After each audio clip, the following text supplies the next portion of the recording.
नमस्कार सर्वांना। आज आपण न्यूटन फर्स्ट लॉ म्हणजे न्यूटनचा गतीचा पहिला नियम, लॉ ऑफ इनर्शिया म्हणजे जडत्वाचा नियम प्रॅक्टिकलच्या मार्फत पाहणार आहोत।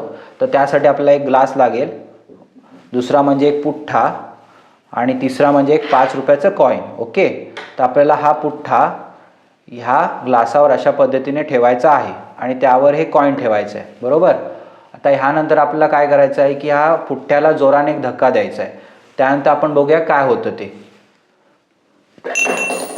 तर तुम्ही बघितलंय की कॉइन ग्लासामध्ये पडलेला आहे। आता हे का झालं, कशामुळे झालं ह्याची आपण थेरी समजून घेऊया। ओके, आता आपण जे प्रॅक्टिकल बघितलं त्यामध्ये आपण बघितलं की ह्या ग्लासामध्ये हे 5 रुपयाचं कॉइन पडलं, बरोबर। तर हाच लॉ म्हणजेच कुठचा, Newton's first law of motion म्हणजेच न्यूटनचा गतीचा पहिला नियम। ह्या लॉचं नाव आहे लॉ ऑफ इनर्शिया, मराठीमध्ये जडत्वाचा नियम।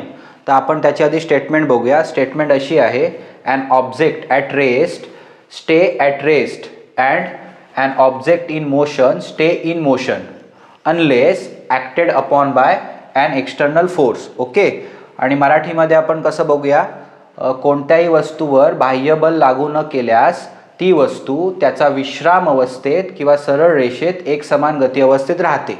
ओके, हे दोन स्टेटमेंट आपण बघितले, पण आपण त्याचं ॲक्च्युअली मिनिंग काय ते समजून घेऊया। तर आपण इथे दिलं आहे की ॲन ऑब्जेक्ट ॲट रेस्ट म्हणजेच काय, एखादी वस्तू थांबलेल्या अवस्थेमध्ये आहे। म्हणजे मागाशी तुम्ही बघितलं की कॉइन हा पुठ्ठ्यावर थांबलेल्या अवस्थेत होता आणि पुठ्ठाही थांबलेल्या अवस्थेत होता, बरोबर। तर ती वस्तू जोपर्यंत तिला एक्सटर्नल फोर्स लागत नाही, जोपर्यंत मी त्या पुठ्ठ्याला धक्का दिला नाही तोपर्यंत तो पुठ्ठा पुढे गेला नाही, बरोबर। म्हणजे याचा अर्थ थांबलेली अवस्थेतली वस्तू थांबलेल्या अवस्थेत राहते। आणि एखादी वस्तू चालत असेल म्हणजे एखादी उताराच्या दिशेने किंवा गाडी आपली सोडून दिली तर ती चालत राहणार जोपर्यंत तिला एक्सटर्नल फोर्स तिच्या अपोजिट किंवा तिच्या मागून लागत नाही तोपर्यंत त्याच गतीला चालत राहणार, असा हा नियम आहे। तर आपण प्रयोगामध्ये आता काय बघितलं की आपण पुठ्ठ्याला गती दिली, बरोबर। म्हणजेच फक्त पुठ्ठा पुढच्या दिशेने गेला आणि कॉइन स्थिर राहिला, कारण कॉइनला आपण गती दिली नाही। आणि आपण हे ग्लास का ठेवलं होतं, कारण कॉइन तिथल्या इथे आपला खाली पडला।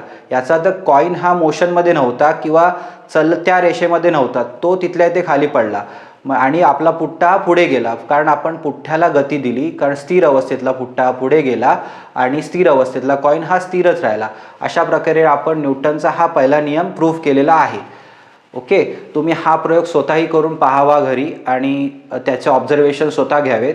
जर तुम्हाला हा व्हिडिओ आवडला असेल आणि जर तुम्हाला ह्याच्यामध्ये काही इंटरेस्टिंग माहिती मिळाली असेल तर आपल्या चॅनलला सबस्क्राईब करा, लाईक करा आणि बेल आयकॉनवर प्रेस करायला विसरू नका। धन्यवाद।